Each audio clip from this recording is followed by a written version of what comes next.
Over the course of this series, we've interviewed several famous faces about their favourite films, but my guest today is a man who actually made some of those movies. He's a man with a reputation for being tough, but there's no denying he's one of the most formidable and controversial directors of his generation.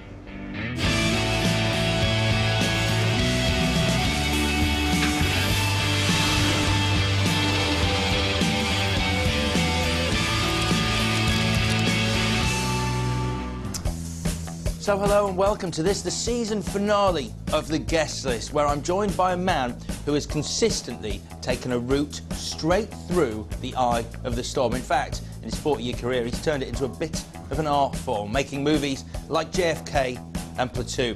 He's an ex-addict who's a Buddhist convert, and he makes his movies as though you die if you missed a minute. I hope he doesn't do his interviews the same way. He's through here. Episode 9, Season 4 of The Guest List presents a director who has earned his place in cinema history. He's shown us that every dream has a price, and he's once again pulling no political punches as his new documentary goes south of the border. He's a man whose mind I can't wait to explore as he joins me on The Guest List. Mr. Oliver Stone, hello and welcome to The Guest List. How are you? I'm fine, Alex, thank you. Nice to see you. Nice to see you as well. It's at this late hour, you know. I know. It's, what, all of midday, I think, but... Actually, we should pretend it's midnight, because that's the witching hour, isn't it? That is the witching hour. You look like it. And you look like something out of Twilight, actually. Yeah. I mean, I spend so long in cinemas that I actually have the skin of a vampire, so it works. Oh, you watch a lot of movies? I do watch a lot of movies. You direct a lot of movies, though, which is one of the reasons you're here. And first of all, before we get into some of your films, how are you finding London? It is great to have you here. Have you been here a while? Do you come here often? I've been many times. I love it. It gave me my first break in life, actually, as a young screenwriter. I wrote Midnight Express here in the winter of '78. And I remember when the pound was really cheap. And I had a great time here. But it's always an interesting city, always interesting to return. It's very classy, elegant. Oh, thank you. Thank you. I say like I created it, but thank you. That's very kind of you to say. It's always fun to visit. You've got a new film out, which I want to speak to you about. It's documentary cum road movie, South of the Border. Who is Hugo Chavez? Some believe he is the enemy. He's more dangerous than bin Laden, and the effects of Chavez's war against America could eclipse those of 9/11. Some believe he is the answer. But no matter what you believe, in South America, he is just the beginning. And it sort of tends to reveal the real identities of some of the leaders in South America. What was your motivation behind making this film? My motivation? Your motivation? My salary, what do you think? No, documentaries are not salary-oriented. I'd met Chavez before, and I was very impressed with him, and I went back in 2009, and I met with him, and he asked me to do it, and it was a great interview. It wasn't enough for a movie, but Hugo said, look, don't take my word for it about what's happening in South America. Go around and see my neighbors, and which I did.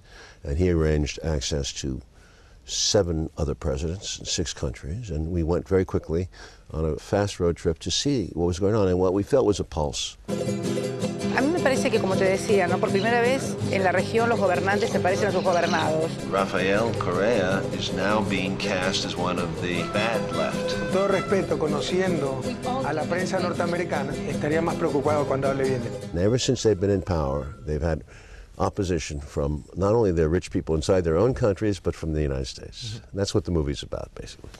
What astonishes me from the time I've actually spent in the US is just how bigoted the American media is. Sure. Did you know that some of the dictators now apparently, allegedly, are drug addicts as well? That might explain a few things. Hugo Chavez now admitting in a speech that went widely undocumented, by the way, that he chews cocoa every morning, and he also eats something called cocoa paste, which, by the way, is addictive. And he gets it from the dictator in Bolivia.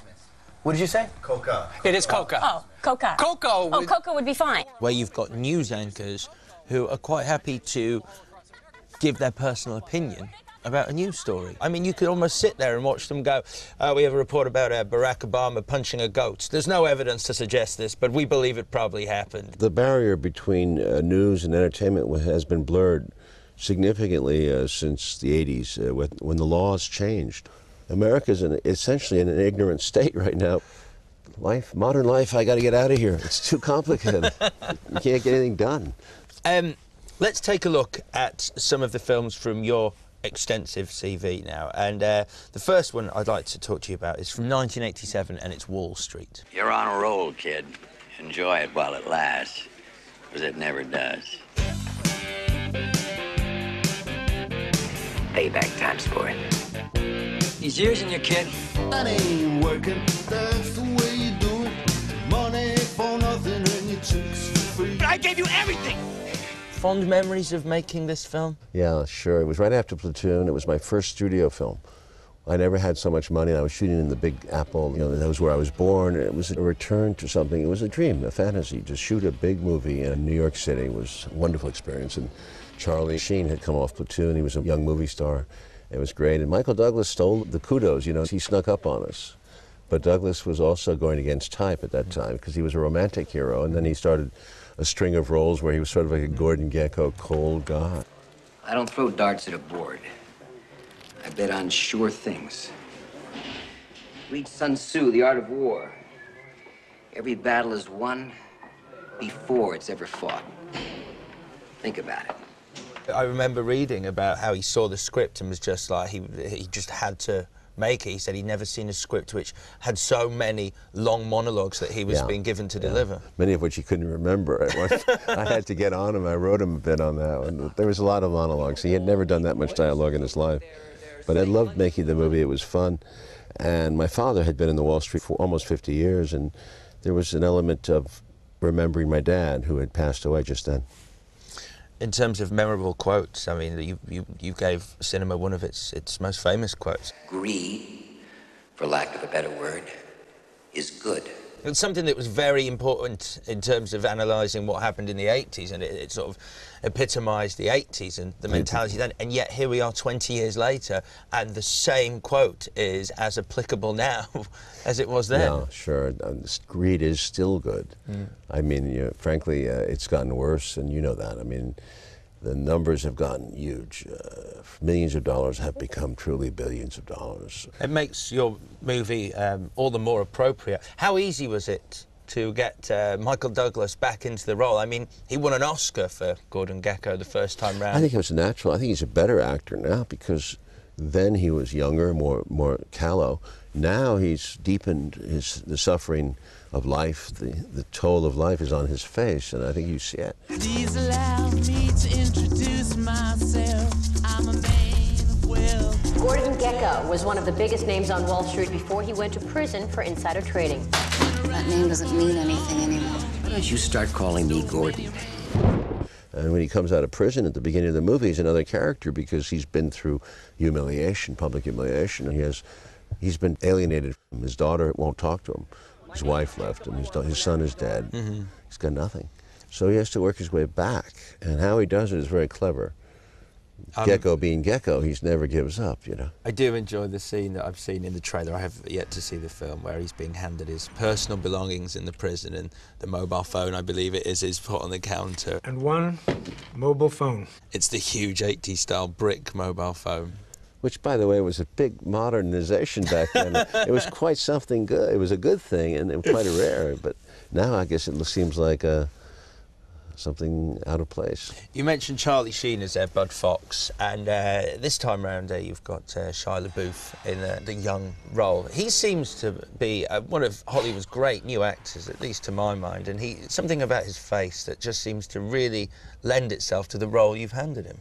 I like Shia, and I saw his earlier movies, and they're action movies, but he's got an intensity and a look, and his eyes take camera very well. You get into him, and I like him for that. He's not conventionally handsome the way most young actors are, but he's got intensity and energy. He burns it. Now you mentioned Charlie Sheen, who is often Charlie comes back in it too. He has a wonderful little cameo. Oh yeah? Yeah. He's the actor. You know, people often go, who would you like to play in a movie of your life? And my answer is always Charlie Sheen. Really? I don't know why. I've always loved the man. He was Bud Fox in the original, although there was talk of Tom Cruise maybe taking that role. Tom Cruise wanted the role, but I had promised it to Charlie, yeah.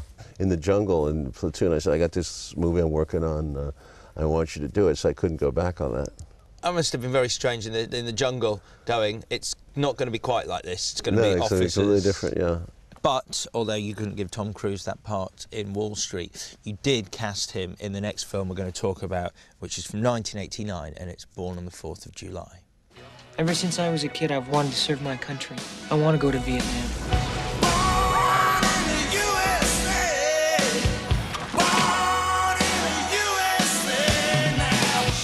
If you don't love America, then get the hell out. Well, I love America. An amazing film. When you were making Platoon, this is the second film in your famous Vietnam trilogy. Did you always know this was going to be the follow-up? I had written Born on the 4th of July 10 years earlier, actually, for Al Pacino. It had been developed and almost got made. It was about 3 weeks from shooting, and when it fell apart, European financing crumbled. So after Platoon's success, I had that chance. So it was a natural, and we after Wall Street, I sort of set out to do it. And Tom Cruise was right for that role. Charlie Sheen would not have been right for the role because there's an intensity to Ron Kovic. If you meet him as a person, a yearning, a very small town boy, Roman Catholic, derailed by this experience in a way that had changed his life deeply, forever. He doesn't believe in the war. What? He thinks we're doing the wrong thing over there. He thinks it's all a mistake. You want to burn the flag? Huh, Tommy? What is it? You want to bring down this country? Love it or leave it, Tommy. You know, you could just love it or leave it. Ronnie, I mean, all they're trying to say, Ronnie, is they don't want more people to come back like you. I gotta go. I'll see you around, all right? Look at me. What's wrong with me, Tommy? What's wrong with me? Is there something wrong with me? I volunteered, Tommy! You don't know what you're talking about! Where were you? Cruise has that intensity and energy. It was a surprise to many that Tom Cruise was cast in that role, because up until that film, he hadn't really done Top Gun, which had been a very militaristic film and not particularly healthy message, but you know, I had made a bundle of money. Yeah. So it was like I tried to convince Ron. I said, "You got to believe this guy can do your movie." Yeah. You know, and Ron finally went along with him. The movie became a journey. I mean, it was always a huge undertaking because it was intended to be before the war, during the war, and after the war. The first act would be this 1950s growing up in America idealism, and the second act would have been a really horrible, dirty, yellow, sunny Vietnam. And the third act would be a return to the hometown. But the hometown would look completely different than what it had looked like in the 1950s. Each of the acts has a different kind of hue to it, doesn't it? Like a lot of people have said how it's almost red, white, and blue, the different hues. No, it's beautiful. It's still one of my favorite films, and tremendously ambitious. It was a lovely time. It's another movie that's been made. A personal film to you, and nearly, if not all, of the cinema you have created over the years has come from a personal place. Is this going to continue forever? I mean, are we ever likely to see an Oliver Stone romantic comedy? Yeah. Yeah? I do have a comedic side. Oh, yeah. I'm not very good on camera with you, but off camera I have fun. Believe me, I laugh a lot more than you think, and also I do have a romantic side. I know it's not evident. And I'm not boasting about it, but I do love fun. Right, well that is it for part one of the guest list. But join me in part two when I'm going to be talking through some more of the films of Mr. Oliver Stone. See you in a moment.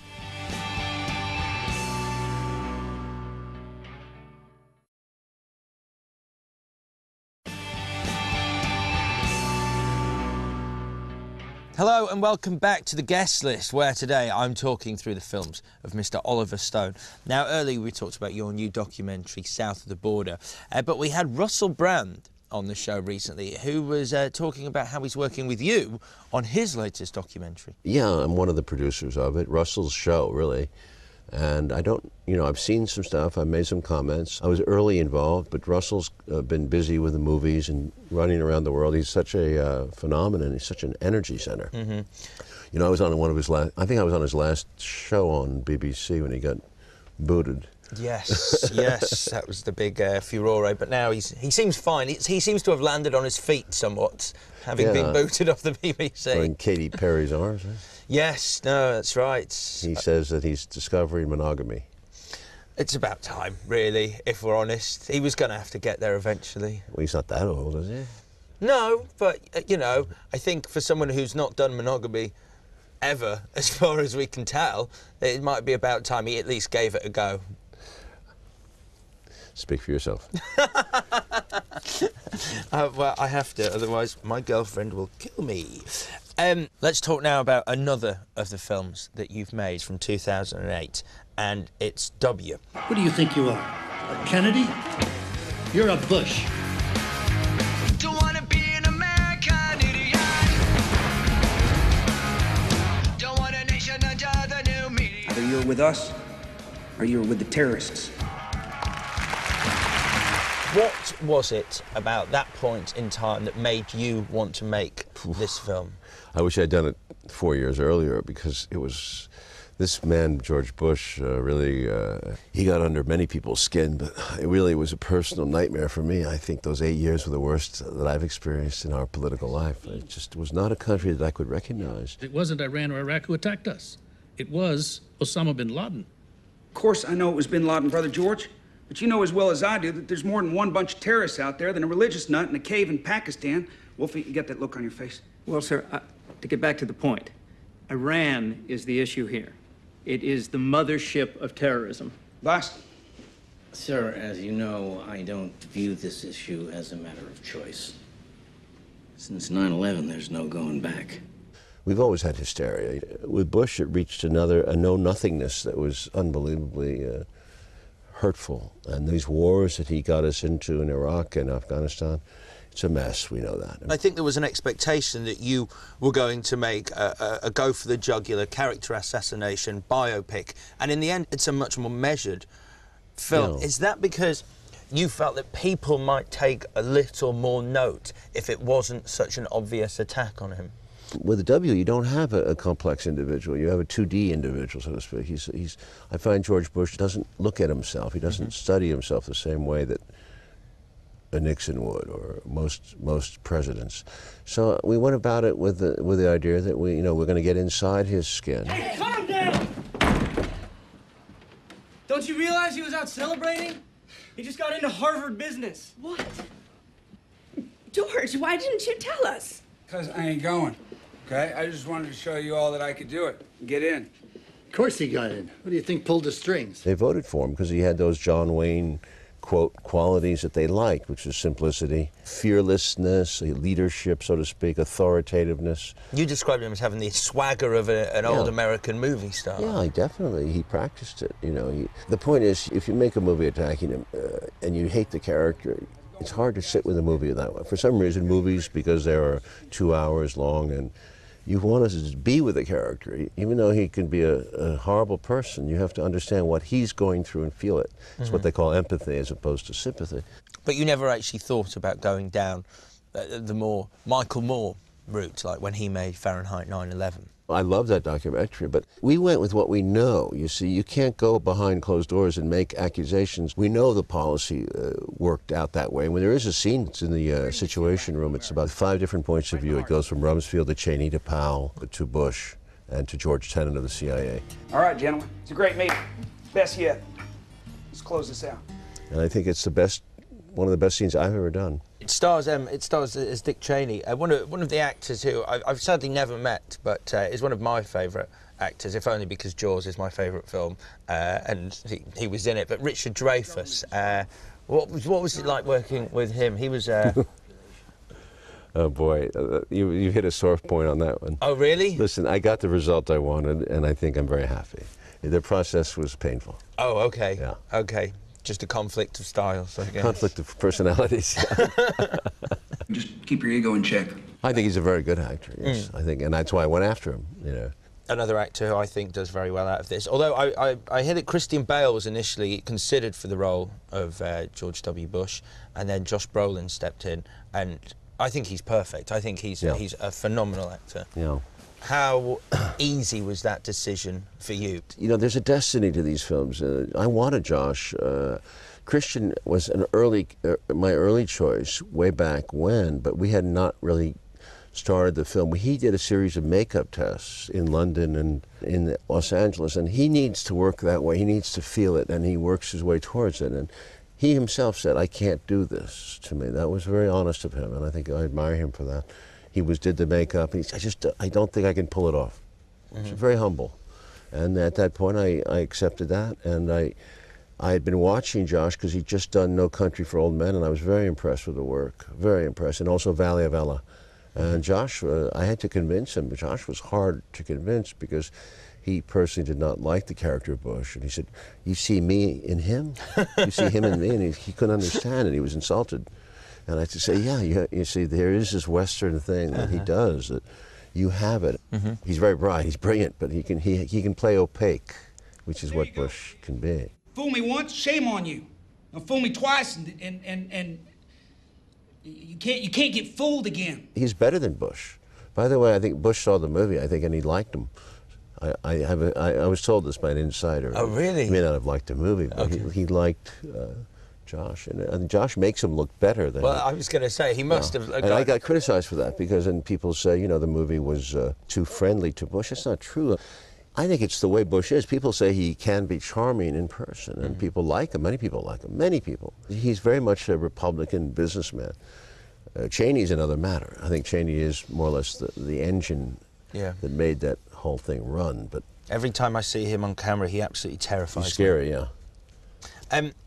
Before I let you go, Mr. Stone, I do have one movie that you've picked that you're quite happy to talk to us about. I'm assuming you like it. It's a film called Green Zone. There's a problem with the intelligence. Does it make sense to you that we're still coming up empty? I came to find weapons and save lives. Yes, I like the underdog, and I always have, and I think this film had an unjust fate. It was a wonderfully constructed film about a very difficult subject matter, and that's why I think it's important to recognize it. It's Iraq War, and about the United States moving into Iraq like it was Vietnam, like it was Las Vegas, and building this enormous infrastructure, not understanding the locals, and basically looking for weapons of mass destruction. It is a military storage site. Diwania. Intel estimates possible nerve agents, choking agents, live pathogens, chemical tip missiles. 101st has been here all morning, so the site is secure. Everybody stay focused. This is it. I don't know what these people are carrying out right now. I gotta get into this site. I'm going in. Move. C-bit. Right here, Chief. I want you to stay right on the backs of your shooters, all right? They will take you in. Roger that, Chief. Rod, we ready? Matt Damon runs around the I was going to say Beirut. I'm sorry, it's Baghdad. Baghdad, Tehran. It always changes. Okay, it's the same old story. But Paul Greengrass is a fine director. He did a great job with the 9/11 movie. United 93. Yeah, and I love the way he makes a very complex story, very complex, but he simplifies it into action elements.